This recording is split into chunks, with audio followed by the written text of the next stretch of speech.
Johnny Talk Sports is back, and tonight we had the NBA draft for 2017. I know I kind of look like a mess tonight, but I'm sure it'll be acceptable. So, tonight what we're going to talk about is a recap of tonight's NBA draft. How's it going, Ryan? So, for those that just want to submit some questions, we're going to get to them at the end. I'm going to kind of go over some of the major picks, particularly in the first round. Then we're going to go over some winners and losers for tonight. So the draft started off with the 76ers taking Markelle Fultz, the point guard of Washington, which we all expected to happen, as they traded with the Boston Celtics on Saturday night to get that number one overall pick. Number 2, the Lakers went with Lonzo Ball out of UCLA, which we expected as well. Number 3, the Boston Celtics took Jason Tatum out of Duke, which a lot of us, but not all of us, expected. Number 4, the Suns took Josh Jackson out of Kansas. Number 5, the Kings took De'Aaron Fox out of Kentucky. So far, my final mock draft is now 5 for 5. And number 6, my first mistake. I had the Magic taking Dennis Smith Jr., but the Magic took Jonathan Isaac instead, which I think was a great pick for the Magic. It adds great size. JG, Sindarius Thurman went to the Clippers. Yes, Sindarius Thurman was one of my favorite players in this draft class, behind Josh Hart, Frank Mason. Those are my top 3 in this draft class. And I like Justin Jackson too. Number 7, this was a trade we're going to get to later, but the Timberwolves took Lauri Markkanen, but this will go to the Chicago Bulls as the trade that went down during the draft, but I'm going to get to that in a little bit. Number 8, the Knicks went with Frank Ntilikina, point guard of France, which a lot of us expected. I had that in my mock draft, so far we are 6 for 8. Number 9, the Mavericks went with Dennis Smith Jr. I think that's going to be an okay pick for the Mavericks.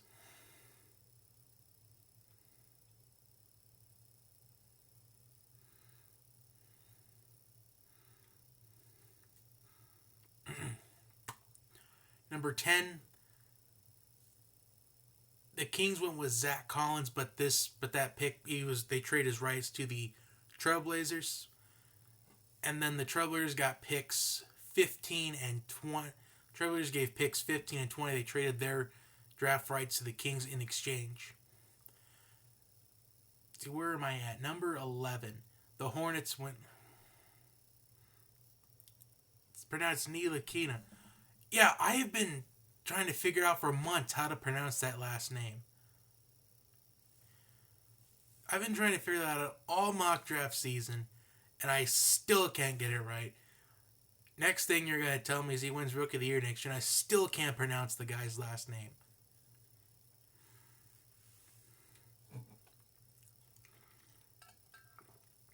Number 11, the Hornets with Malik Monk out of Kentucky, and I think that's a pretty solid pick, Malik Monk.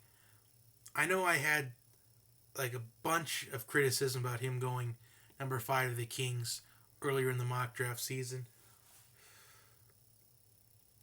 Number 12, the Pistons with Luke Kennard out of Duke. 13,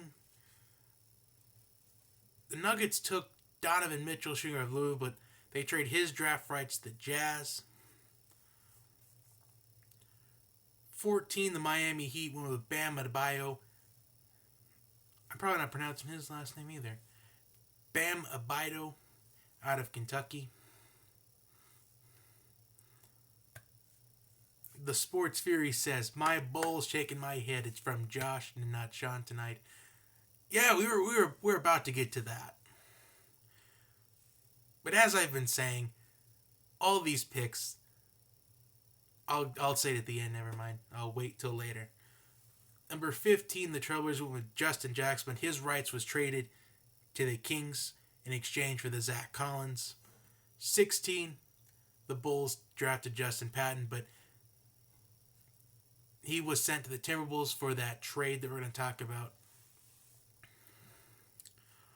Number 17, the Milwaukee Bucks went with DJ Wilson, power forward of Michigan. I will get to that toward the end of the video. JG, as a Hornets fan, I'm satisfied. Yeah, Hornets fans should be satisfied. I mean, anything from the last 48 hours should really satisfy the Hornets. I mean, they were able to get Dwight Howard. He may not be the best teammate, but still, great rebounder. He's really good for being in the paint. I think the Hawks are really going to miss him next season. Number 18, the Pacers with TJ Leaf out of UCLA, possibly a replacement for Paul George. There were some rumors out there that the Celtics and Pacers were in some serious talks. Maybe the Celtics are going to trade Jason Tatum and maybe that next year's first round pick for Paul George. Or maybe they were going to trade like Avery Bradley, Jay Crowder in that deal as well. They're also talking about the Celtics were trying to make a move to get Kristaps Porzingis. Number 19, the Atlanta Hawks went with John Collins out of Wake Forest. Number 20, the Trailblazers went with Harry Giles, but his draft rights were traded to the Kings. Number 21. See, number 21. This is where my memory is kind of off a little bit. Someone help me out here. 21st overall.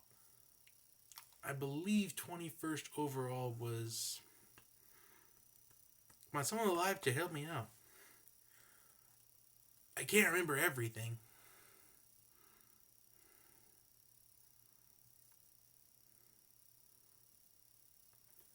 And we all skipped that because I remember 22. Pick 22, the Nets went with Jarrett Allen, the center of Texas.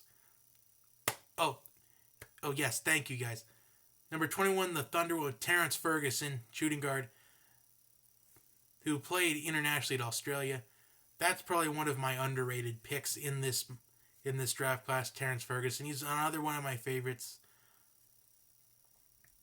I feel like the Thunder are finally going to get that 3-point shooter that they were needing last year, as they had one of if not the worst 3-point percentage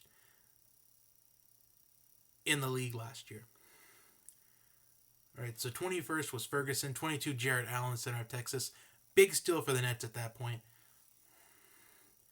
We're going to talk about them as well. I forgot to put him in my little categories. So the Nets did a pretty solid job with that pick. I've been saying that Jarrett Allen is probably the best center in this draft class. I mean, he's got just great size and he's got a great wingspan. Number 23.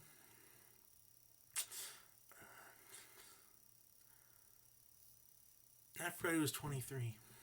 Darn it.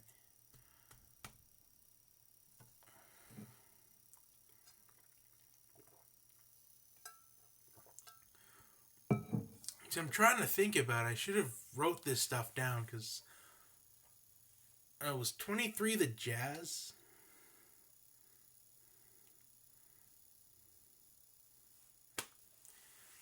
Okay, yep. That was bad on my part. OG Anunoby. Now his draft rights are traded to the Denver Nuggets. So I think that's how it went down. That was kind of dumb on my part because I had OG Anunoby going 13 overall in my mock draft to the Nuggets. So in a way that one was correct as well. But it's not really correct.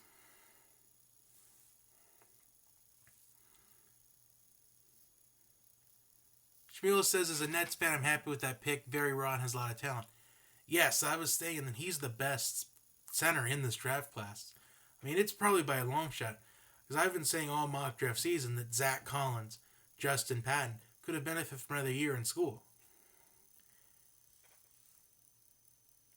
Because Zach Collins was kind of overshadowed Gonzaga behind Karnowski throughout the entire tournament. And Justin Patton's game kind of went down after Maurice Watson Jr. went down for the season.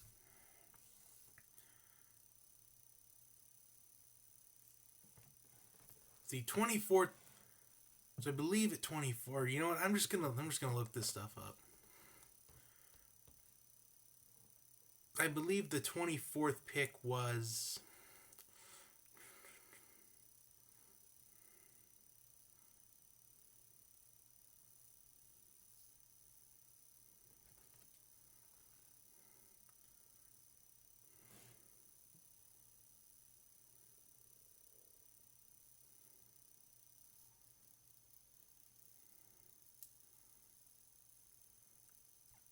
While I'm trying to look this stuff up, if you want to ask any questions, we'll go ahead and answer them.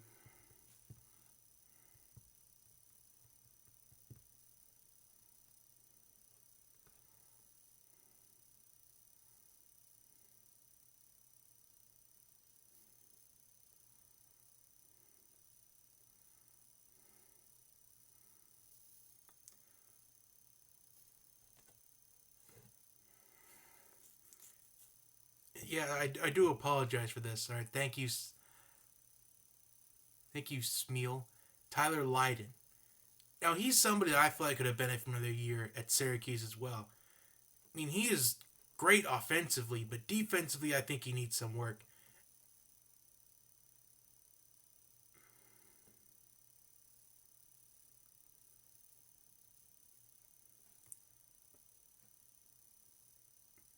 It looks like his draft right to trade to the Nuggets. Okay, because I thought OJ and Another Boy was his draft right to trade to the Nuggets, but I guess it was Tyler Lydon, so I apologize for that. 25th, the Orlando Magic with Azanjis Paziniks, the center of Latvia, and eventually his draft rights were traded to the 76ers. 26 overall, the Trailblazers went with Caleb Swanigan out of Purdue. 27, the Nets went with Kyle Kuzma, but his draft rights traded to the Lakers after that trade for D'Angelo Russell. How's it going, Miguel? And Timothy Mozgov in exchange for Brooke Lopez. 28th overall, the Lakers went with Tony Bradley, but his draft rights were traded to the Utah Jazz. 29th overall, the Spurs went Derek White out of Colorado. Number 30 overall, the Utah Jazz went with Josh Hart, but his draft rights were traded to the Los Angeles Lakers. All right, so that's the first round. Anyway, some notable second round picks that I really like. I'm surprised Frank Mason went really high in the second round. I honestly thought he was going to probably go mid 40s. And Juwan Evans, the fact that he wasn't a first rounder really surprised me. The fact he was still available at 39. I thought he was really for sure going to be taken within the first 2 or 3 picks in the second round. That was surprising as well. In 41st overall, the Hawks going with Tyler Dorsey out of Oregon. Maybe not the best pick at the time, but at least it's somebody that can really somebody that could probably change their franchise a bit. Someone that can maybe average about 10 or 11 points a game next season. He'll probably be a role player.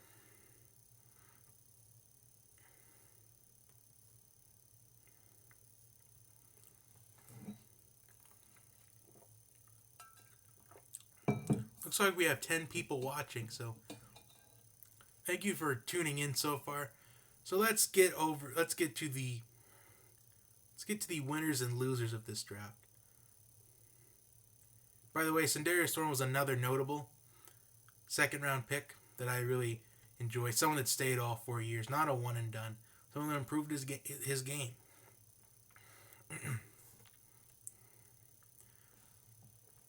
And let me talk about this real quick.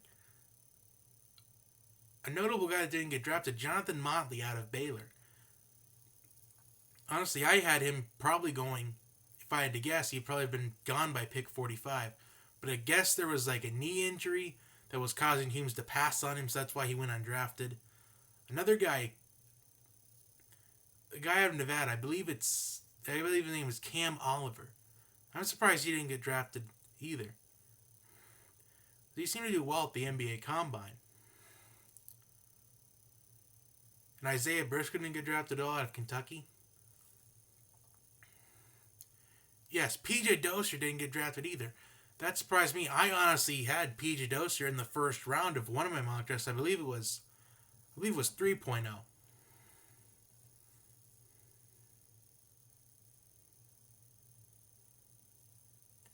B Money says Lakers lose. Sorry to point the obvious if you get the jab I'm taking. Honestly, we're gonna get to that in a second. I know everybody's got the opinions out there, like we have different views on things. But now I'm ready to talk about my winners and losers for this draft. Let's start with the overall winners. I'm gonna kind of count this down. Now these were two teams I think that did okay. I think the Hornets and the Hawks did okay. The Hornets got a great shooting guard in Malik Monk. And the Hawks got a pretty solid power forward in John Collins. But the reason why I didn't put him in one of my winners is because they still had Jarrett Allen on the board at number 19. Because in past mock drafts, I've had Jarrett Allen going 11th overall to the Hornets until, of course, the other night when they traded for Dwight Howard. So I'm surprised that Jarrett Allen didn't get snagged up by the Hawks number 19. So that's why I just had him doing okay. The team that I thought did the fourth best, the Sacramento Kings. De'Aaron Fox, number 5 overall. Justin Jackson, 15 overall. Harry Giles, 20 overall. And Frank Mason, 34th overall. Those are some great picks for them. But the question is, are they going to be able to develop these guys? I feel like Fox and Jackson, I feel like those are 4 guys, if they develop properly, the Kings may go places in about 5 to 7 years. In fact, I'm going to say this right now. The Kings will make another run. And I'm saying another because back in, I believe it was 2001 or 2002, the Kings will go back to where they were in the early 2000s within the next 5 to 7 seasons, or they will just completely crash and burn like they have been. And I honestly hope that it's option A, because all 4 of those guys have great talent, great abilities. They were great in college, but we all know that what you do in college doesn't necessarily match what you do in the pros. Number 3 that I think did the third best, the Boston Celtics. Jason Tatum, number 3 overall, who could be the best player or the most productive out of this draft class. Semi Ojeli, number 37 overall. Another pick that I really like. One of those second rounders, a Duke transfer, only played 1 year at SMU. But he did really brilliant. I like his size. I like his athletic ability. They got Kateem Allen, number 53 overall, and Jabari Bird, number 56 overall.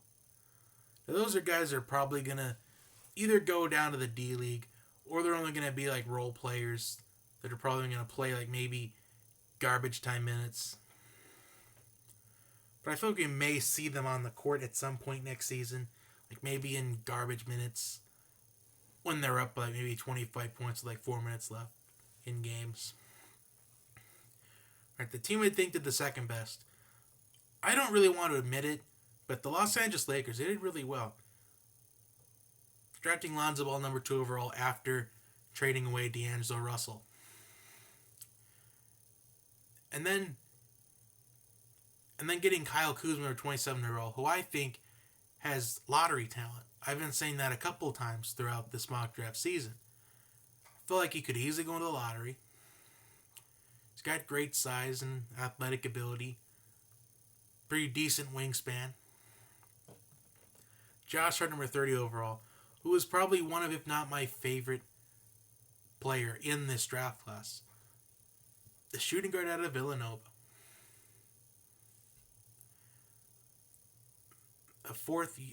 A senior that stayed all 4 years of college, that worked on his game. One of my favorite players and ones that I can respect.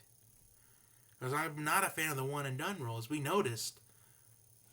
the first 7 picks were all one and dones, and then we had Frank Ntilikina going 8 overall, who's only 18 years old. Makes me really question what I'm doing in life, but okay. Then Dennis Smith, freshman, one and done. Zach Collins, one and done. Malik Monk, one and done. Luke Kennard, not a one and done, but a sophomore. JG says Adam Silver has shown interest in getting rid of the one and done rule and letting players skip college. Well, I mean, LeBron did it, Kobe did it, Sean Livingston did it, Don Maker did it. I think Chuck Diallo was going to do it, but then he decided to withdraw his name from the draft.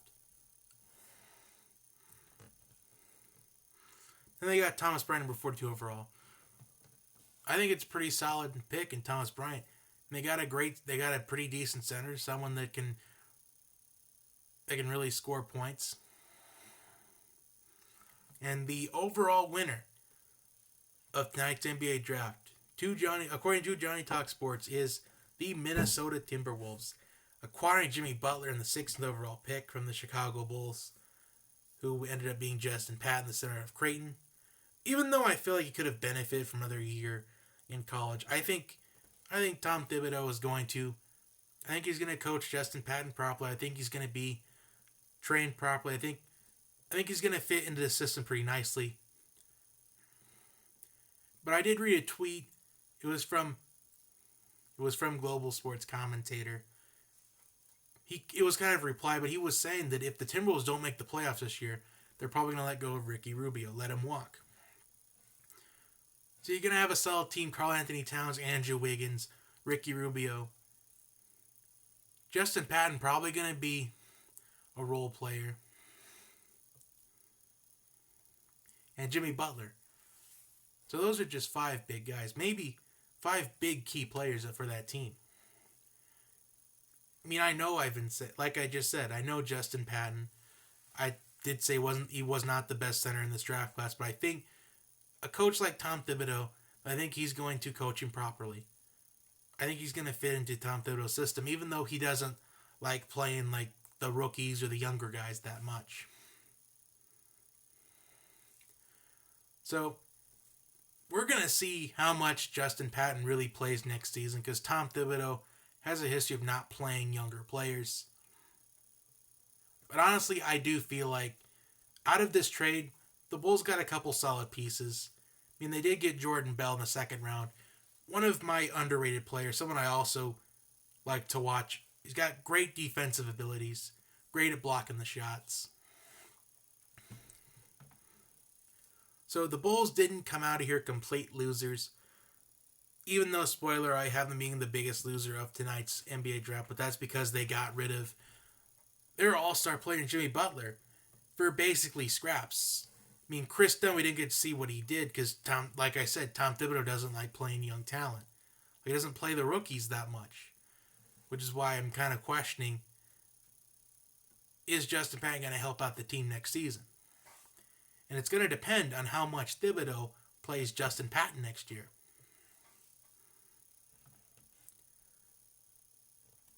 And Zach LaVine, I don't know exactly what Zach LaVine's done, but solid role player, but all he did was kind of won the dunk contest a couple of times.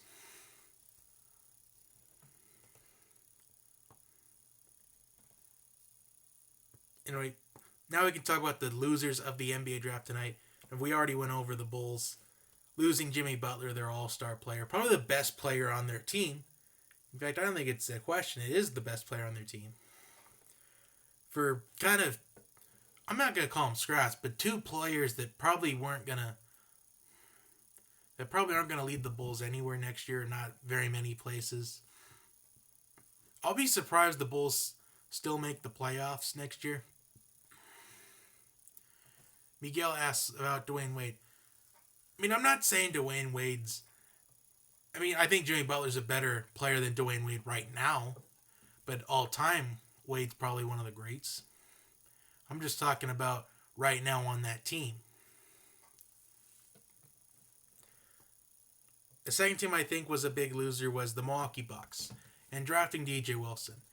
It's not a It's not a bad pick. I was saying that I enjoyed watching DJ Wilson play from the Big Ten tournament on last year, but I feel like it was too early to invest in a pick like him. So that's kind of why I had him at the Bucks being one of the losers tonight.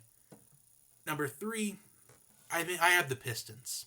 And I know I'm going to get some controversy on this one because they took Luke Kennard, who's a great shooter, but I feel like that it wasn't a high quality value pick. I feel like that I think Donovan Mitchell is going to be more productive next year than Luke Kennard will be, and that's just a prediction that I have.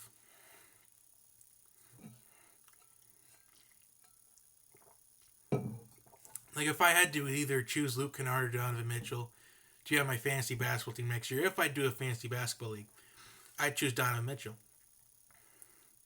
Because I feel like Donovan Mitchell's a better all-around shooting guard than Luke Kennard is. All Luke Kennard does is just shoot from longer range. Donovan Mitchell's got size and a great wingspan. The 4th loser right tonight was the Trailblazers. And that's because I feel they got somebody in Zach Collins, which despite the Kings drafting him, I just think the Trailblazers.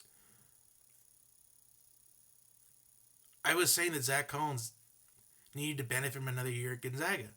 And I'm still going to believe that, whether or not he probably ends on the NBA first all rookie team next year. I'm still going to say the same thing. He could have benefited from another year at Gonzaga. He could have been a top 5 pick next year. That's how talented he was. But the Trailblazers gave up Justin Jackson and Harry Giles. Like they could have potentially had those picks. Instead, they chose Zach Collins. Because I know there was someone in probably one of the comment sections on Mock Draft 2.0, I think it was, about what exactly has Justin Jackson done. They think Justin Jackson's overrated. But I think he's a great talented player. Someone that I like watching. But I feel like he would probably do more successful on the Trailblazers team knowing that he's on a playoff caliber team. So that's kind of why I think the Trailblazers lost tonight's draft. Is solely because they could have had 2 solid players in Justin Jackson and Harry Giles. And my 5th loser of the night was the Miami Heat. And it's not because they did something bad, but they took Bam Adebayo in the lottery, and I feel like that was kind of too early to do that. If they wanted Bam Adebayo, they could have maybe tried to trade, probably with one of the playoff teams. Maybe get something in exchange, like an additional first-round pick next year in like 2019. So I'm not saying the Heat did bad. I'm just saying that the pick they made was a bit too early for me. But if he pans out on the Heat, then that's okay. But maybe that's their replacement for Chris Bosh. And again, I'm not on NBA GM for a reason, and I probably never will be. So let's take some questions. I'm going to open up the live chat on here because I can't see everything. So let's get to some questions.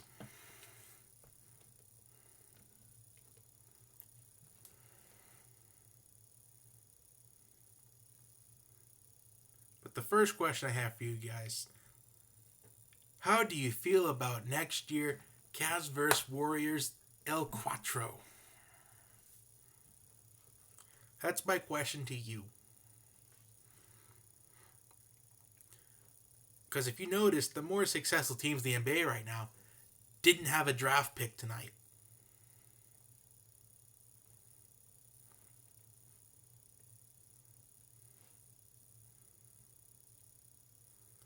Let's see, what kind of questions do we start off with?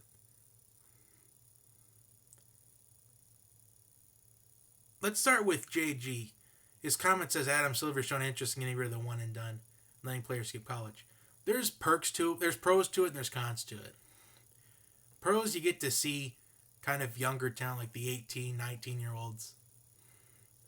But the cons to it is you're basically eliminating spots for third and fourth year players. Like, you ruined opportunities for like Sandarius Thornwell to go in the first round for your one and dones. Or like Josh Hart going in the lottery.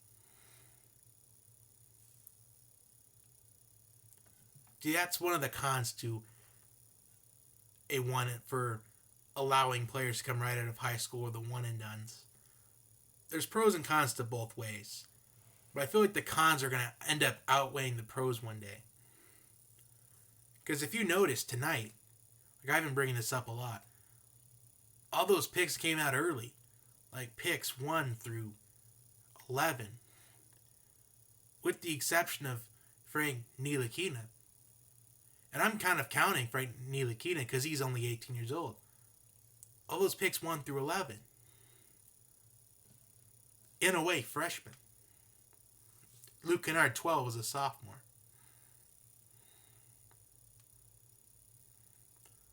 Donovan Mitchell, sophomore. I'm okay with sophomores maybe declaring for the draft, but not freshmen.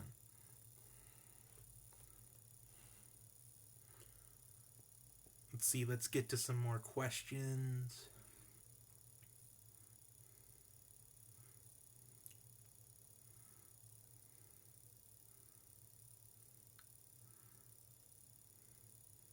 The Sports Free asks, were the Knicks winners or losers for not trading Porzingis during the draft? Were you shocked they didn't? I think the Knicks are probably winners for not trading Kristaps Porzingis because maybe they're waiting for maybe somebody extra to go to their team. I think it would have caused a lot of chaos and confusion for all these other GMs. So I think the Knicks did a smart move by not trying to cause more chaos that was always going to happen in tonight's draft. I think even if the Knicks are wanting to trade Porzingis, they wouldn't have done it tonight. They were going to wait to see what other teams would have taken. Like, for example, the Pacers took TJ Leaf that will probably replace Paul George. Like, I'm not saying the Knicks are going to even want Paul George, but that's kind of an example. So I think they were just anticipating tonight what teams were doing to see if they have some pieces that maybe they're more wanting to get rid of, or they'd be more tempted to get rid of based on who they drafted for potential replacements.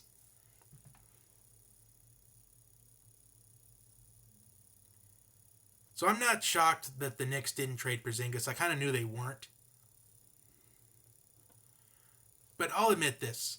Porzingis deserves better. The Knicks are probably the second most dysfunctional franchise in the NBA right now, behind the Chicago Bulls. And plus, you got someone like Melo, who's not necessarily the best teammate.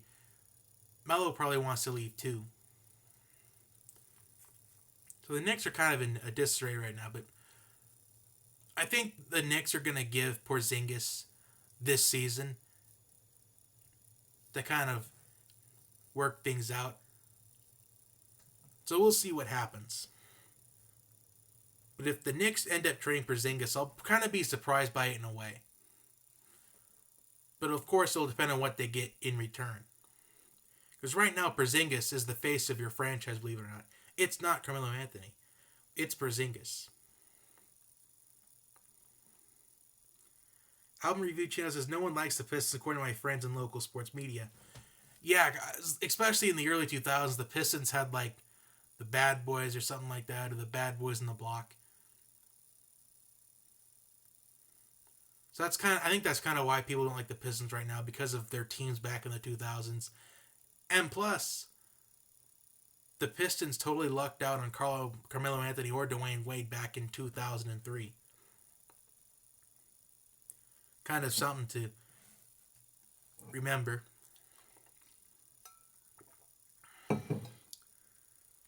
Miguel says the only thing I'm happy about is Lonzo Ball ended up in LA because the Lakers needed him because of Russell moved to the Nets. Because if Lonzo went somewhere else where that team didn't need help.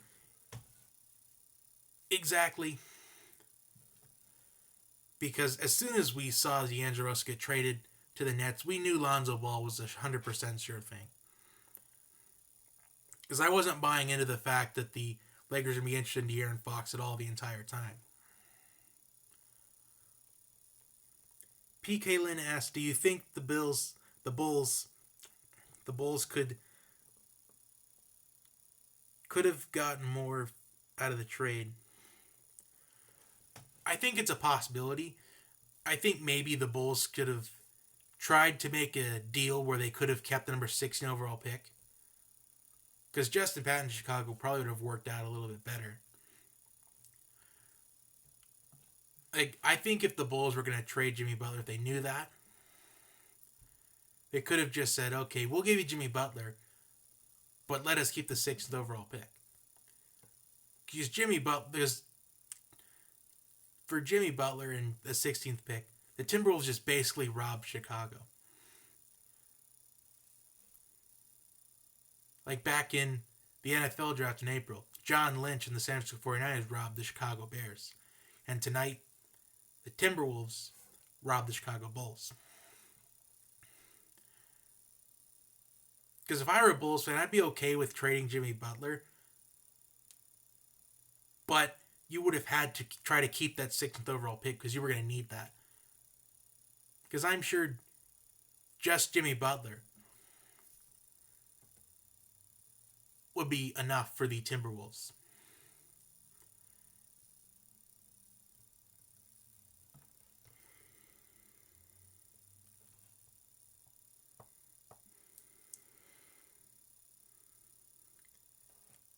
Miguel says the Celtics have a chance, but he doesn't know Golden State's his team, and he grew up in Oakland.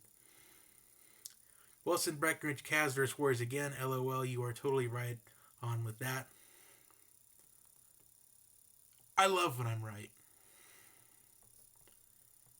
I mean, who doesn't love being correct? I know I'm wrong sometimes, but I try not to be wrong a lot.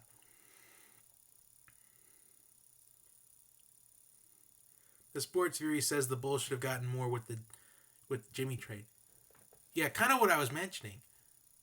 They should have tried to keep that 16th pick. Because when you get to picks 15 through 20, those are guys who could have easily gone in the lottery. Like Justin Patton could have gone in the lottery depending on how teams felt. I mean, if Justin Patton were to have stayed for another season, he would have been lottery next year. In fact, I'm going to say this. Picks 15 to 22, those are guys who can easily go in the lottery. Like Ferguson could have gone in the lottery.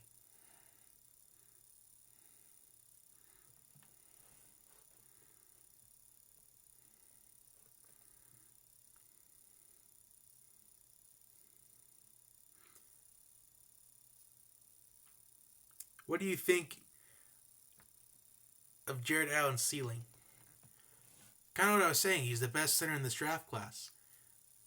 I believe he's got the best wingspan among the centers in this draft class.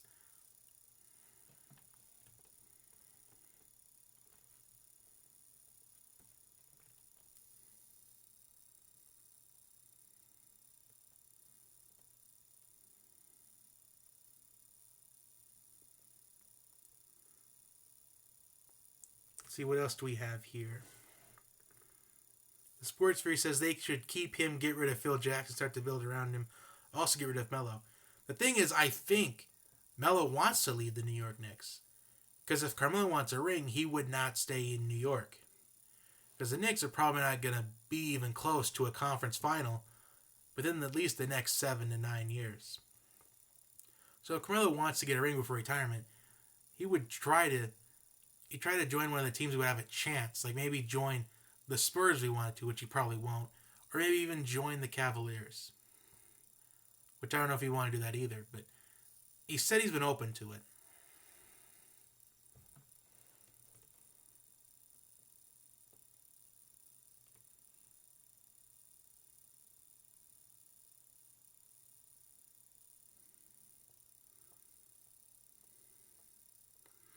Wilson Breckenridge, Melo needs to go. Sorry about your eggs in the college series. No, I'm okay with that. I'm happy they made it. I mean, nobody thought they're going to make the NCAA baseball tournament after losing their first in the SEC conference tournament. So I'm really happy with how far they got, and I wouldn't be surprised if they went back to Omaha again next year. So I'm all cool with them being 2-outs because nobody even thought they'd be there in the first place. They just kind of got stuck on the wrong side of the bracket a bit. Maybe if they were on the other side of the bracket, maybe played Cal State Fullerton or Florida State first, maybe they would still be in right now. But they played probably, arguably, two of the best teams in the tournament behind Oregon State. So I'm happy with how my Aggies did in the College World Series. They didn't give up, and I'm proud of that. Typical Bulls fan says they should have gotten more. Yeah, exactly. Like maybe they could have gotten their first round pick next year because Jimmy Butler, even though he was a late first round pick, like the Timberwolves just basically stole from Chicago. I mean, I'm probably going to say that a lot, like in the off season or when the season starts. Like the Bulls should have tried to maybe get a first rounder next year because they were going to need that. Especially if the Bulls don't make the playoffs and they're in the lottery. And if the Timberwolves make the playoffs, the Bulls could have probably had maybe like, let's just say maybe a 12th or 14th pick. And then if the Timberwolves even if they had left in the first round, they could have gotten 2 lottery talented players next year if they would have tried to trade for next year's first round pick from the Timberwolves to get Jimmy Butler.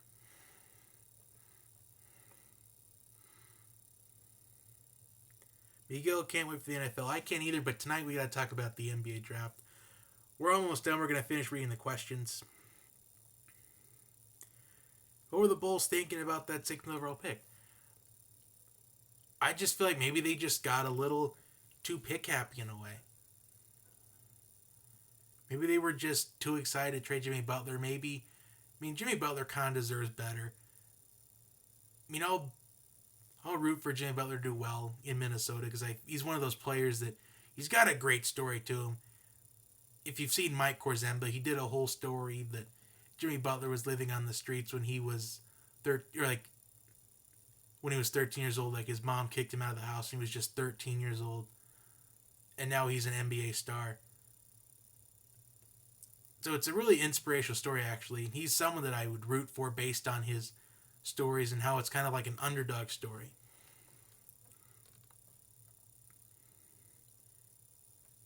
Wilson Breckrich and Levine is coming off a torn ACL.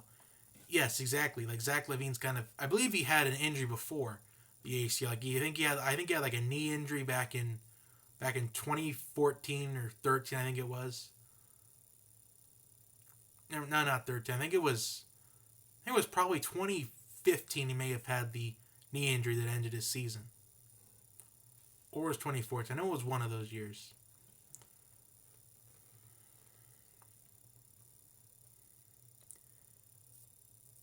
Typical Bulls fan. New York passed on Malik Monk. Not surprised.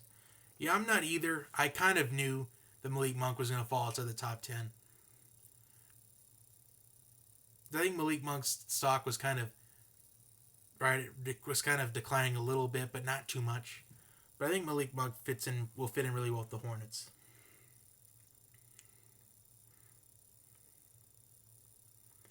Typical Bulls fan says Lauri's the new Porzingis. I mean, if I were a Bulls fan, I would hope so. I'd be optimistic for Lauri Markkanen.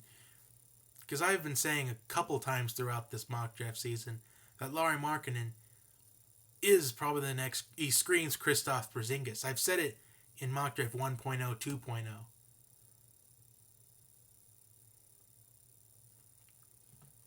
So Lauri Markkanen, I think he could be the next Kristaps Porzingis. I mean, he shoots like Kristaps Porzingis. Because if you saw his highlight tapes from this year, Bulls fans should be optimistic about Lauri Markkanen. He's got great defensive skills, too.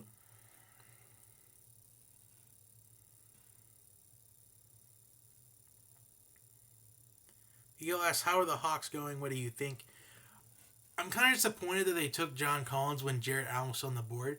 So I feel like they needed a center to replace Dwight Howard. But I can understand this pick of John Collins being a power forward. This is probably a replacement for Paul Millsap. just in case that they can't get him to re-sign with the team in the offseason. So I think it was probably the second best thing they did. But as a fan, I would want Jared Allen on the team because I think he was the best center in this draft class. We have said this like 5 or 6 times just in this live stream.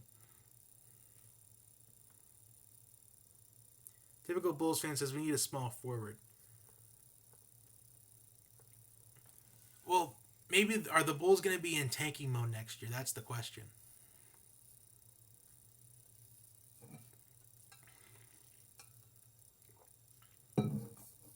Or they can try to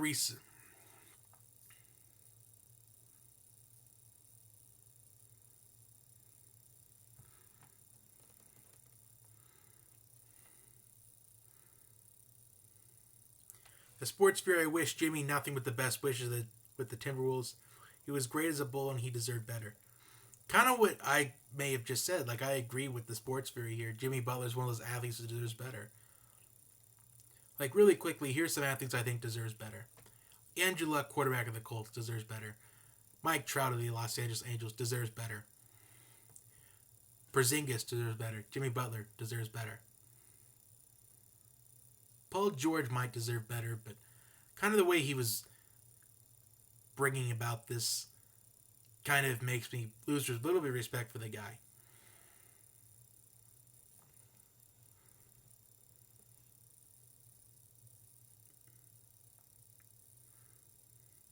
John Jacob, everyone's sleeping on what the Bulls got in return. Why would we trade our second round pick, though? Maybe to kind of get some things back. Maybe there was some cash considerations. I know teams in the past, I believe the first NBA draft I ever watched was back in, I think it was 2007 or 2008, whichever year, like Derrick Rose went number one overall.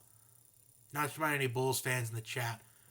But there were kind of a lot of things like in the second round, like teams would trade their picks for cash considerations, and then I learned how it would be important by like for free agency and teams that people can teams can afford to sign certain players or to entice them with these big deals. So maybe like cash considerations would be a big factor or a big reason why. Or like probably a future second round pick. Because not all of the star players go in the lottery. Not all of them go top 5. Not all of them were number 1 overall. There were some really talented second round picks like Draymond Green, who went in the second round. Manu, who went in the second round.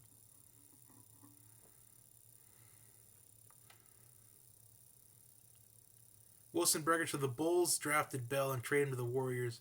I think Bell will be a star. That was just news to me.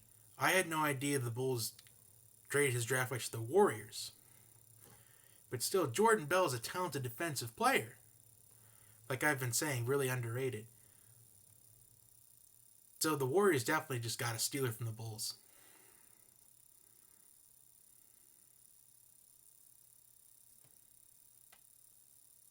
Because I had no idea Jordan Bell was traded to the Warriors. That was my fault. I said earlier in the chat the Bulls picked him up in the second round. So I really apologize for those that are not watching the live stream, but are going to watch it later and rewatch it. So I was talking about the Bulls at least drafted somebody that would be beneficial to the team. So I do apologize for that. Thank you to Wilson Breckerich and John Jake for bringing that up. John Jacob asked if I think the Bulls will let Rondo and Wade walk. I feel like Dwayne Wade's going to retire before they say that he's just going to walk. Because as soon as I saw that the Bulls signed him for a 2-year deal last year, I figured as soon as his 2-year deal is done, he probably wanted to just play for his hometown for his last 2 years of his NBA career. Got his appreciation for his support or something like that. Like from his hometown fans. And then he's going to hang him up. So I think Dwayne Wade's going to retire before they say just walk. I think Rajon Rondo is kind of one of those players that has been on several teams, but he's still a pretty solid player. But I don't know if the Celtics in 08, the big three, made him look like a better player than he is now. So I believe Rajon Rondo's been on 4 different teams since then. I believe he was on the Kings, the Mavericks, and now the Bulls. So I think that's probably 3 or 4 different teams since that. Wilson Bregich, Fox Sports just gave the Bulls an F minus for tonight. I feel like the F minus. I feel like that's just a little bit harsh. Maybe they could have just at least given the F overall. I mean, maybe the Bulls got a D. I would give the Bulls a D plus, not completely an F. Here's my honest opinion. I'd give the Bulls a D plus, and here's why. Because they did get a couple decent things in return, like a D plus, like maybe even a D minus at the lowest. Lauri Markkanen. I really like his talent, his ability.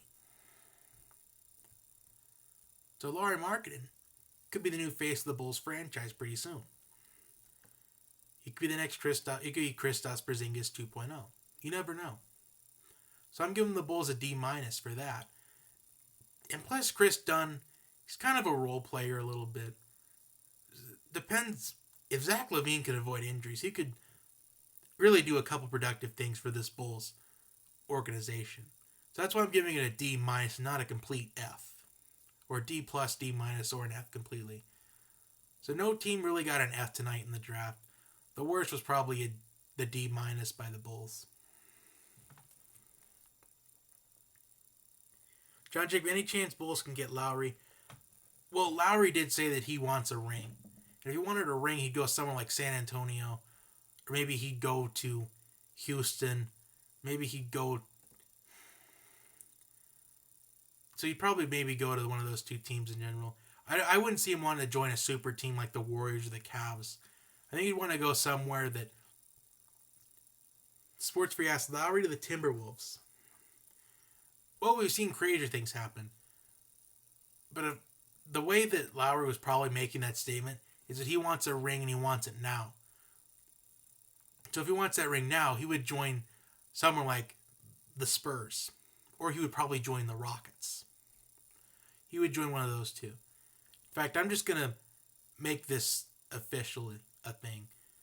Either Kyle Lowry will go to one of these three teams. Either he will sign with the Spurs, either he will sign with the Rockets, or he will sign with the Celtics. If he signs anywhere else, I will be completely shocked.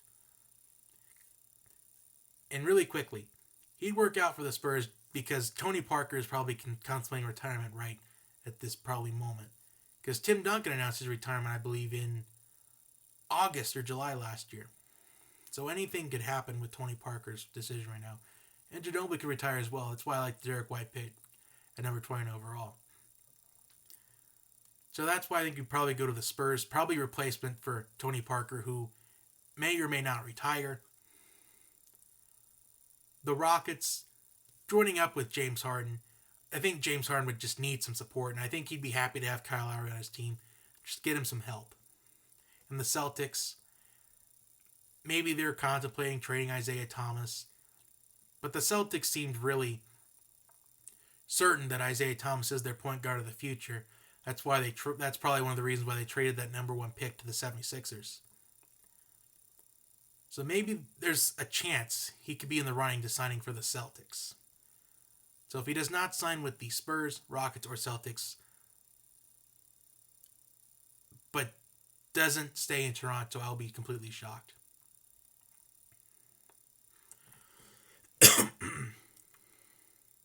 Sports 3 says Rockets is their guess.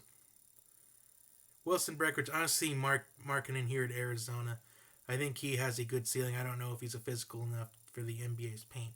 I mean, we'll find out soon. Knicks fans were booing Kristaps Porzingis 2 years ago. So, I'm not going to judge any prospects here.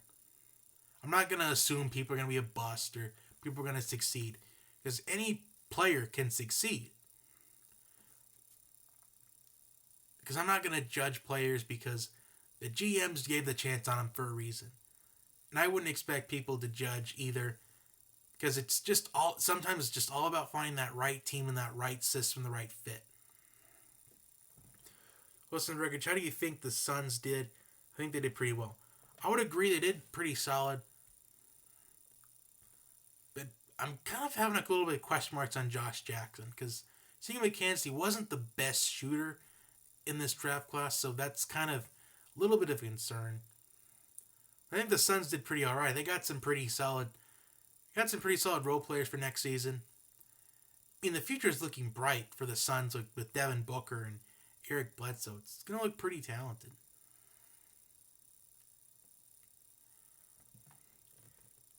Jesus is by King 777 says Kings won the draft. I feel like the Timberwolves won the draft, but the Kings were really definitely one of the big winners of the draft.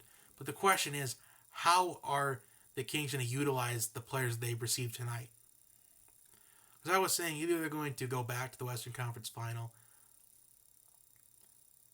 within the next 5 to 7 years, or they're going to completely crash and burn like the Kings have in the past.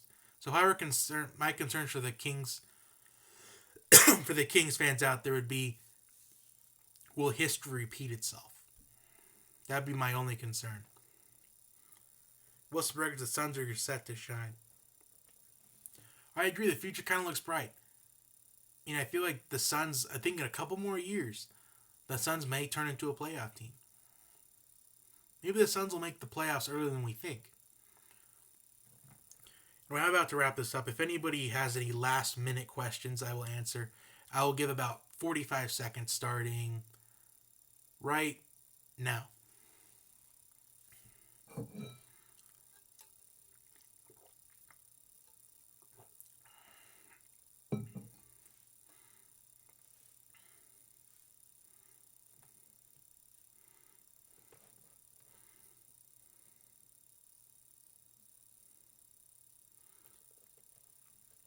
John Jacob, 2018 top 5 pick for Chicago. Maybe that could be a beneficiary for the Bulls. Maybe they're in tanking mode. Some think the Hawks are in tanking mode, which is a possibility. In fact, Bulls, Hawks, maybe in tanking mode, but I think the Hawks might still go to the playoffs next year. Because usually the Hawks always make the playoffs. They've been in the playoffs, I believe it's been the last nearly decade they've been in the playoffs. So I'd be shocked if the Hawks did not still make the playoffs despite losing Dwight Howard and possibly. Here's the thing: if the Hawks lose Paul Millsap, I think the Hawks will go into tanking mode. Wilson Brecker still going with Falcons 17-2 and Takaris McKinley going winning defense rookie of the year. I believe so. He's got the heart. He's got the passion. I'll turn my head around. Super Bowl 52 champions. I feel like Tack is going to win Defensive Rookie of the Year. He's got the heart and he's got the passion. He's got the inspiration. And that's just something that Dan Quinn really likes. I completely trust Dan Quinn and Thomas Dimitroff. Even though they had to sacrifice a little bit to trade up. I was a little bit upset about it at first, but then I realized after what happened after they took McKinley, like the Cowboys took Taco Charlton, like you just couldn't take the chance. Like teams that possibly could have taken him, the Cowboys should have possibly taken him. The Seahawks might have. The Seahawks should have taken a 26, or maybe Dallas, or maybe San Francisco would have tried to trade with somebody else. Even though they already got Solomon Thomas, though, it wouldn't have been too bad at that point. So I can understand why they sacrificed a little bit to get Takaris McKinley, because they just couldn't take the chance.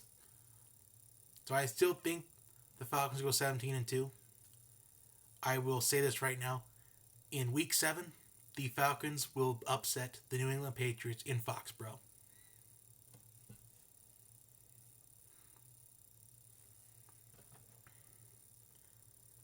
John Jacob, prediction for the Eagles. I think it's going to depend. I think it's going to depend on how the defense will improve and how Carson Wentz is going to do. JG, my bold prediction is Frank Mason will be a top 5 rookie. Yeah, Frank Mason's a really underrated guy. And I feel like that Frank Mason could easily be a solid role player for these Kings next year. So we will find out about that. Because Frank Mason may not be the tallest person in this draft. He may not be the tallest point guard out there. But he's someone that I've really gotten to love scouting throughout my watching of college basketball. Someone that stayed all 4 years, like I've been saying several times. Wilson Burger, it is screenshotted. All right. I'm looking forward to it. Anyway, it's been over an hour. We gotta wrap this up. Thank you everybody for thank you to everyone who watched this live stream. Thank you to those who are watching after this is being uploaded. If you haven't already, like and subscribe. Also share this with your friends and your family. Have a great night, everybody. I will see you next time.